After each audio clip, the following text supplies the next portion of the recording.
Hey, what is up, y'all? It's Sonia, It's Genevieve. And Teresa. bringing you fresh and zesty content for your education and enjoyment. So in this episode, we're going to talk about mythology, starting off with what's the difference between a religion and a mythology. And I can answer that question. So mythology can be a part of a religion, but mythology is not the same thing as a religion. So in religion, for example, let's see. We'll take Hinduism because it's the first thing I can think of. So they believe in many gods, right? So there are stories with some of those gods that may or may not have happened, and that's why they are called myths, because they probably didn't happen, but it is believed that at one point they did. Religion defines a system of formally organized beliefs, and there are practices that are typically centered around the worship of the supernatural forces of beings, but mythology is a collection of those myths and stories that belong to the particular religions or cultural traditions used to explain a practice, belief, or natural phenomenon. While myths are frequently associated with a religious tradition, they can also have purely cultural associations, like the Johnny Appleseed story. Then the association of myths with persons or things that have only an imaginary or unverifiable existence, like Bigfoot or the Yeti, or ancient belief systems that no longer have adherents, like the Greek and Roman mythology that almost everyone knows now, can lead to the erroneous belief that myths are inherently fictional. For this reason, many religious adherents object to having the stories associated with a religion described as myths. For example, in Greek mythology, there are still people today that believe in those gods. I believe they are modern Hellenistics, but I don't know for certain the actual name that they go by. Why, if you are talking about mythology, you should never insult or make fun of the group that believed in them at the time, because they could still exist today. And that is from Gale.com/religion and mythology. Gale is a Cengage company focused on humanities and social sciences. So I guess what you're saying, mythology is more than just, it's like a religion that no one practices anymore, because, again, I guess mythology refers to an inherent collection of stories used to explain and teach their religion, and like you said, some religions are still out there today who still practice the traditional pantheon, so yeah. Jenna, what are your thoughts? Oh, sorry, I don't think I have much to add. I think what you said is obviously true. But, yeah, I think mythology is something that's really cool. I personally like the idea of stories that help, they are the origin story for most of the things, because I believe, my favorite are, the Native American stories, and, how when they couldn't explain something, they came up with a story to describe it, and I think that's super cool. This also kind of brings up the different types of myths. So there are certain types of myths who sort of just explain certain aspects of why things happen, which I think is kind of cool. Others explain, creation myths are, very common. You have to start somewhere. So I guess that's a huge branching point, because, it starts the beginning of an entire mythos of a culture or a religion. So, yeah. There's also one type of myth that I found was aetiological myths. Aetiological is from the Greek word aetion, which means reason or explanation. Man, I hope I pronounced that right. So there are three types of those myths. By the way, these are myths that explain things that are the way they are. So there is a natural aetiological myth, which pertains to nature. For example, lightning and thunder happen because Zeus is angry. Zeus is the Greek god of the sky and all the things that happen in the sky. There is the etymological aetiological myth, which explains the origin of a word, because etymology is the study of word origins. For example, you could explain the name of the goddess Aphrodite, who is the Greek god of love, like adult love and beauty, by saying that she was born in sea foam, since aphros is the Greek word for sea foam. I found that kind of cool. And then the third is a religious aetiological myth, which explains the origin of a religious ritual. For example, you could explain the Greek religious ritual of the Eleusinian Mysteries by saying that they originated when the Greek goddess Demeter came down to the city of Eleusis and taught the people how to worship her. But of course, these explanations aren't true because Zeus's anger is not quite a correct explanation for lightning and thunder, because we actually have some science now that backs up what happens in the ground when a lightning strike occurs. Aphrodite's name is not actually derived from the Greek word Aphros, and Demeter did not establish her own religious rituals in the town of Eleusis. All of these explanations had meaning for the ancient Greeks, who told them in order to help them understand their world. And I think it was, slightly appropriate given the lack of, modern knowledge that we have today. I want to talk real quick about the flood, because it seems like, to me, I've noticed every culture has like a flood myth where God, either it was God in Christianity, or Zeus from the Greeks, or the Hindu myth Manu also references the flood. I mean, every culture has a flood, so I really wonder if there was an actual great flood, if it actually happened. And I sort of want to compile a timeline to see like when these myths sort of originated and try to pinpoint if there really was a worldwide flood, or if it was just, a localized natural disaster, because according to a PBS article, a plausible hypothesis is that the European glaciers melted and thus the Mediterranean overflowed, possibly explain the myths that originated from the area, and other corresponding natural disasters like tsunamis and whatnot. But yeah, I want to see if there actually was a great flood, the implications that worldwide everyone experienced. I mean, they all had their own explanations for it, but, I just think it's kind of cool. It's just occurred to me, but you know how, like, the whole meteor wiped out the dinosaurs? Yeah. What if the flood was supposed to be that for humans? See,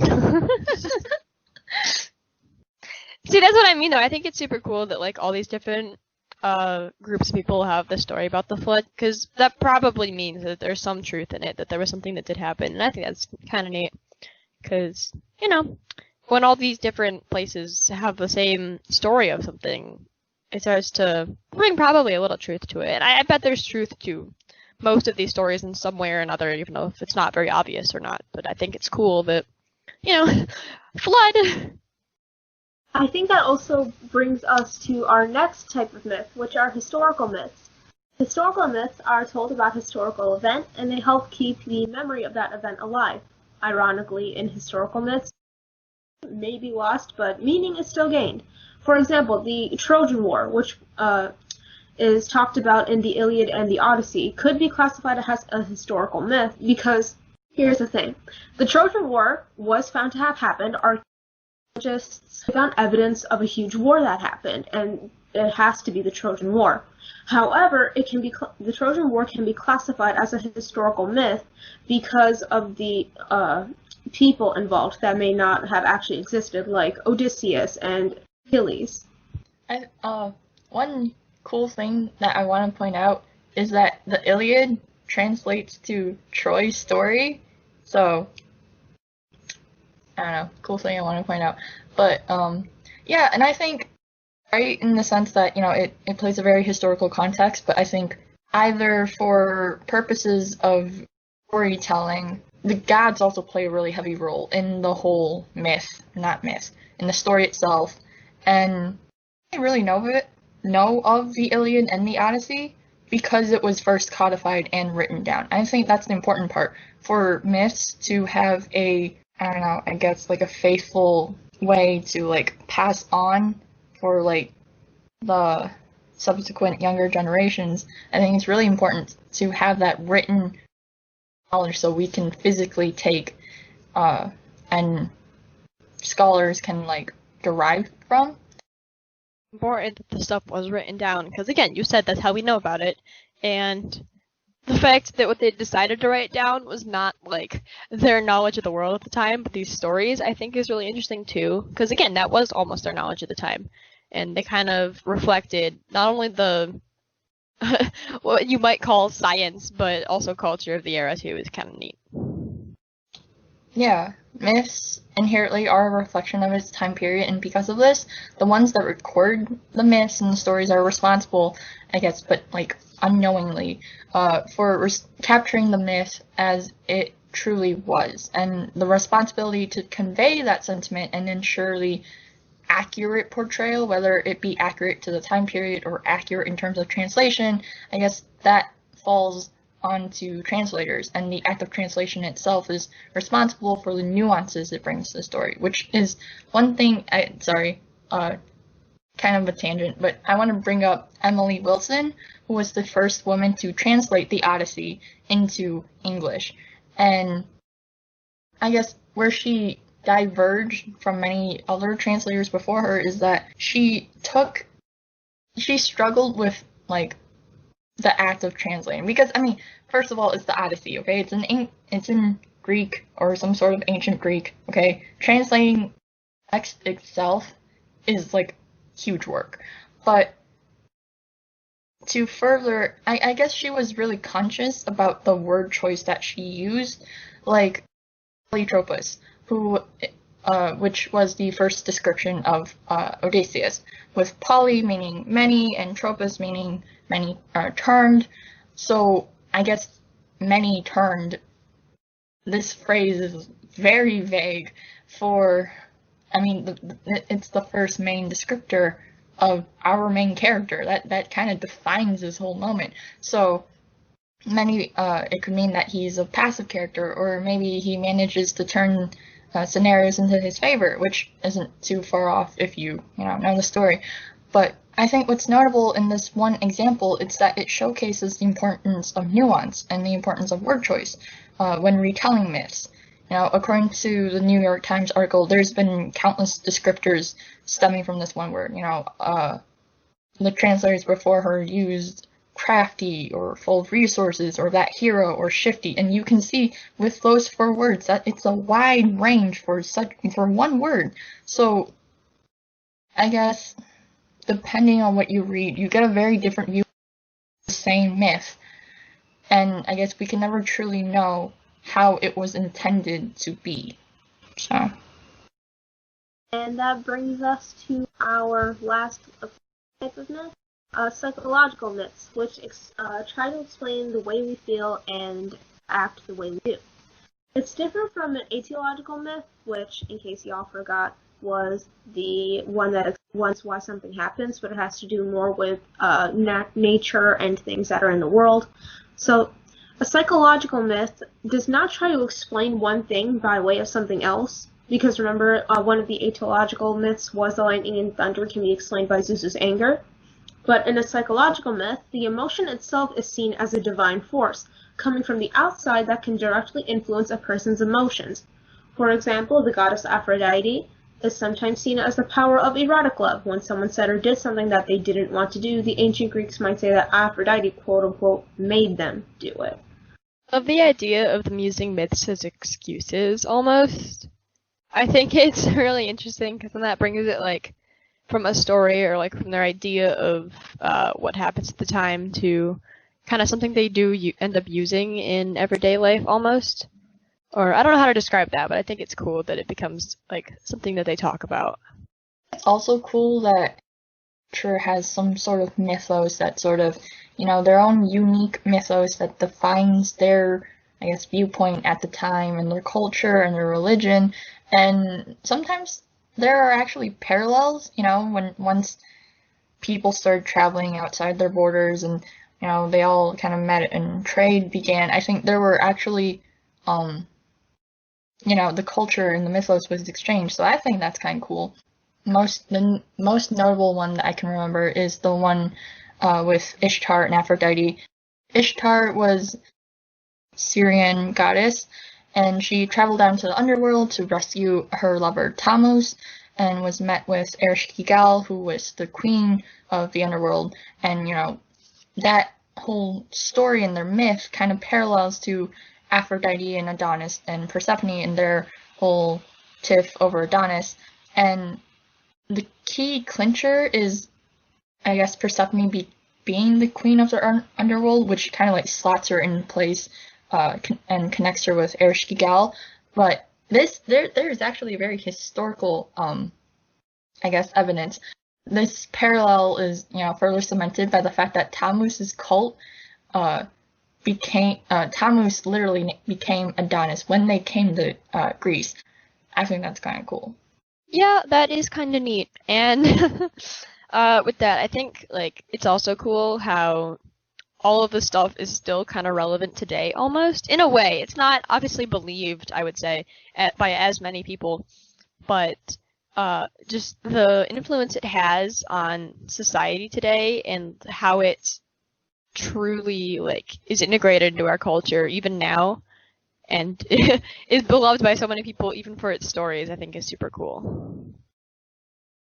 That brings us to the point of creation myths, or creation from nothing versus creation from killing. So in a sense, that's sort of like mythological parallels.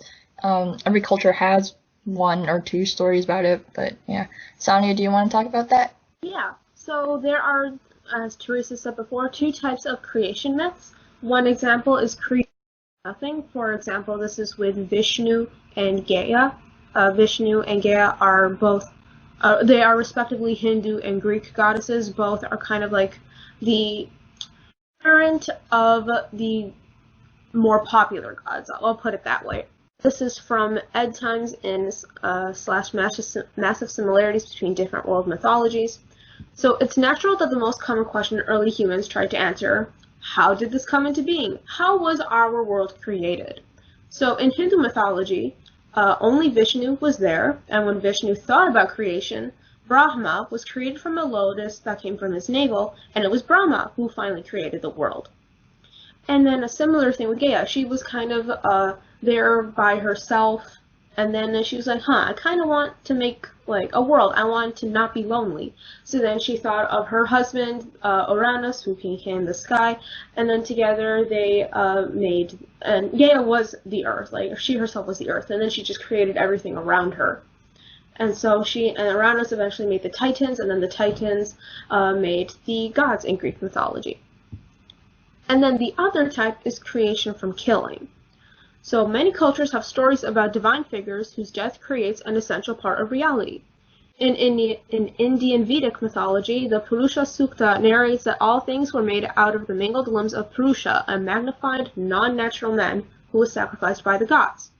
Similarly, the Chinese myth of Pangu and the Norse myth of Ymir both tell of a cosmic giant who was killed to create the world. A myth from the Wima people of Seram Island, Indonesia, tells of a miraculously conceived girl named Hanuwele whose murdered corpse sprouts into the people's staple food crops. It indicates something about a culture if one of your major creation myths deals with killing something. I don't know, just doesn't sit quite well with me, honestly. I get that, but at the same time, it was just a way of explaining how things happened, so I understand why that could possibly make you uncomfortable, but I mean, the science dictates that it's not true, like neither of those are true. Maybe the creation out of nothing thing is a little bit more closer to what really happened, like Big Bang Theory and all that, but I mean, it's not that different, I feel like, because you're still creating an essential part of our world, you know? Oh, yeah, I'm just saying, having a dead body and having that as, like, a whole basis for your world, doesn't, Yeah, I mean, you also have to kind of think that it's a product of the time as well. So, things like that, maybe killing was not more popular, obviously, but was something that people got away with at the time, or something that was just kind of more part of everyday life than it definitely is today. I just think living in someone's dead corpse isn't the best. Yeah, I get it, it's like an explanation, but don't tell me that the people then were comfortable with the idea that, oh yeah, we're living in someone's dead corpse. It's not that big a deal. I thought of it as like reduce, reuse, recycling. Like, so there's dead bodies here, but they decided to make something beautiful out of it. They made a whole world, or they made an essential part of the world. Yeah, that's fair. Alright, so now a change to evolution of God. So we talked about, I guess, mythological parallels. So before we talked about Aphrodite and Ishtar, so now we're gonna sort of solidify how I guess the connection from Ishtar to Aphrodite. So Aphrodite technically wasn't a Mycenaean goddess, which according to some sources, Mycenaean was essentially the ancient Greece of ancient Greece. There were no records of her during Mycenaean times, so her origins had to be, she must have come after slightly Mycenaean times, I think. So that leads us to Astarte, who was the Phoenician goddess of fertility and war, and her cult actually had a settlement on Catharos, also known as the birthplace of Aphrodite. So the general consensus is that the Phoenician cult sort of traveled to Catharos, and then I guess the word of spread, and it represents the establishment of Astarte's following from Phoenicia. And then from Astarte we have Ishtar, which again, Assyrian goddess of beauty, war, combat, and justice, among many things. So again, I guess people traveling, and that's how we really get the evolution from Ishtar to Aphrodite. Next, we also have Dionysus. So the Hellenized characterization, as we know now, didn't happen until the Dark Ages, which is much later compared to the rest of the pantheon. So the I guess older version of Dionysus is referred to as Orphic Dionysus, which dealt with a lot more in death and rebirth, and his cult revolved around understanding life and death and rebirth. So, and they're also, Orphic Dionysus is also connected to Zagreus, who was reportedly the son of Hades and Persephone, again referring back to that connection of death. But in order to understand how we evolved Dionysus from Orphic Dionysus, was that in early myths, Dionysus sort of dies really early on as a child, either at the hands of Hera or Titans. His heart was saved and either was implanted in Zeus's leg, which is how, we get that reference, or into Semele. So either way, this really implies the, whole idea of rebirth, and that's what kind of links the two together to what we have Dionysus as now, which is a Hellenized characterization of a god of drunks, but madness, fear, still. Yeah, I think that's a big jump from Orphic Dionysus to Dionysus, because Orphic Dionysus, like you said, he deals with like death and rebirth and that cycle, and then Dionysus we associate today has more to do with partying and having a good time, but still paranoia and fear, but with alcohol mixed in. Yeah, but honestly, that might be a good thing, Would you rather have death or a really good time? I don't know. So this sort of brings us to the prominence of these westernized myths. We talk a lot, I think top three would be the Greeks, Greek mythology, Norse mythology, and Egyptian, at least in terms of how much we study. Obviously, I think, again, the written part obviously has a lot to do with it. The Greeks had Hesiod's Theogony, Homer's Iliad, and the Odyssey. They're codified and written down. Even stories like the Aeneid, much later on, still they sort of continue the trend of the general mythos. But I guess in Norse mythology you have the Poetic Edda,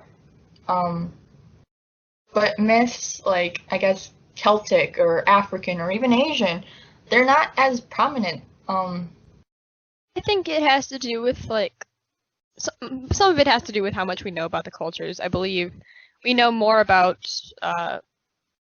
Greek, obviously, because of the Iliad and the Odyssey and how much they had written down, and We've been able to tell a good amount from hieroglyphics as well and different stuff like that.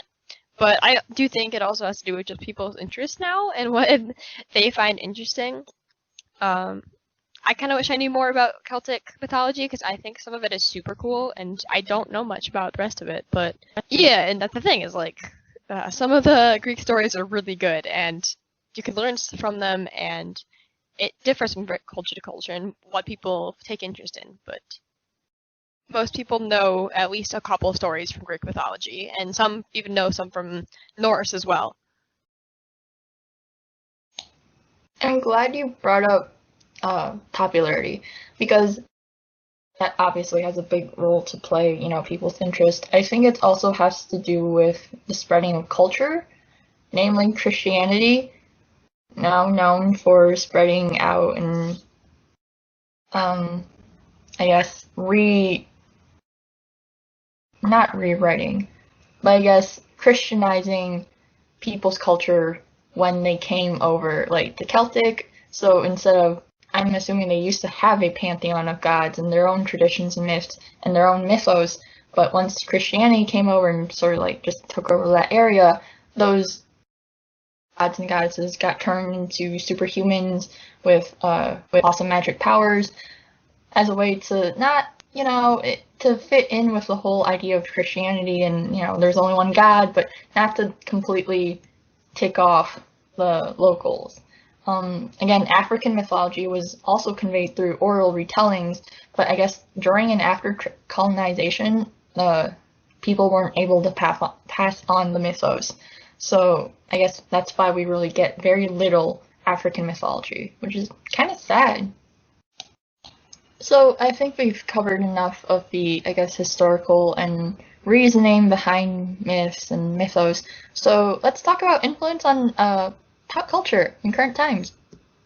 Yeah, I think this was something I mentioned just a little bit earlier, but the fact that this is super popular now, even today, and most kids read either the Iliad and or the Odyssey in school, and we still study it. It's still in our books and movies, and I think that really sends tribute to how much like this culture is still loved today, even if it's not believed by everybody. The stories are what is so cool about it, and just the idea of this world of gods and goddesses. For example, in DC, you have a villain, Ares, who's the Greek god of war. And in Marvel, they took mainly the Norse mythology route, like with Thor and Loki, and the villain Surtur and Hela. And then, of course, everyone is aware of Percy Jackson, which is Greek mythology, and then the series that stem from that, Heroes of Olympus, which is more focused on Roman, and then Kane Chronicles, which is, Egyptian.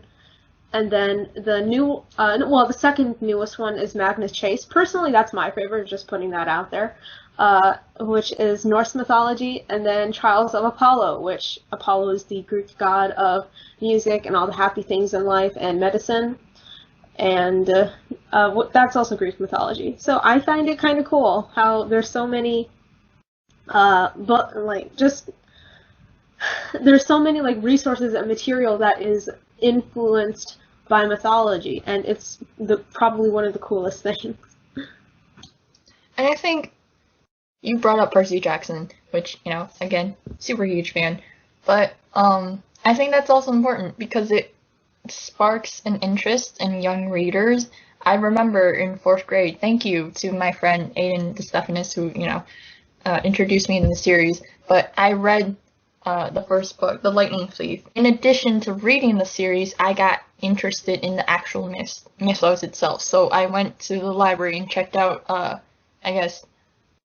don't know if I'm going to butcher this word, Dolaris Book of Greek Myths. It's the one that I guess everyone sees. It's the one with Helios on the cover and his 4 stallions.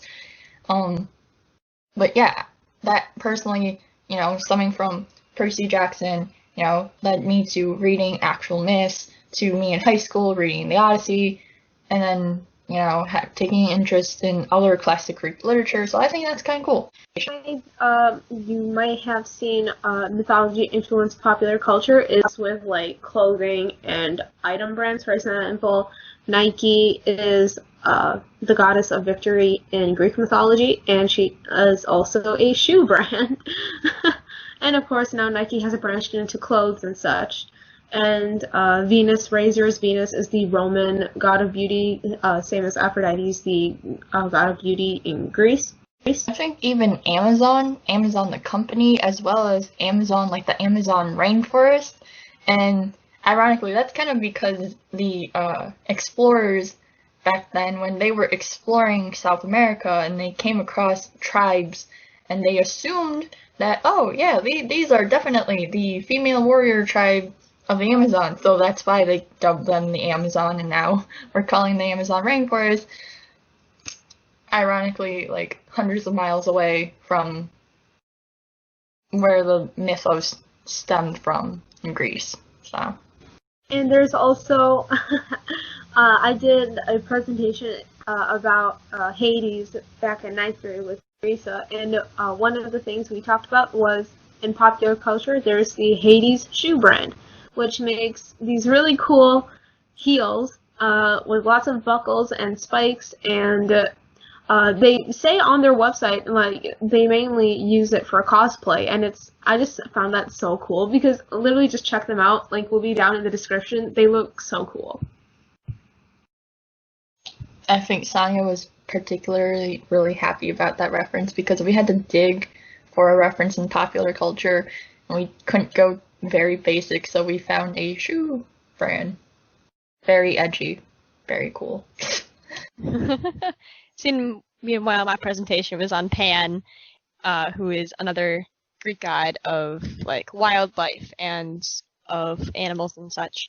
And so I remember, I think our real life like example was a movie that was coming out of like the Pan's Labyrinth, and I think it's really cool too. So. And on that note, thank you for listening, and don't forget to subscribe and click that like button. So comment down below, what is your favorite myth and why? And most importantly, shout out to Overly Sarcastic Productions. I guess the three of us really love that channel.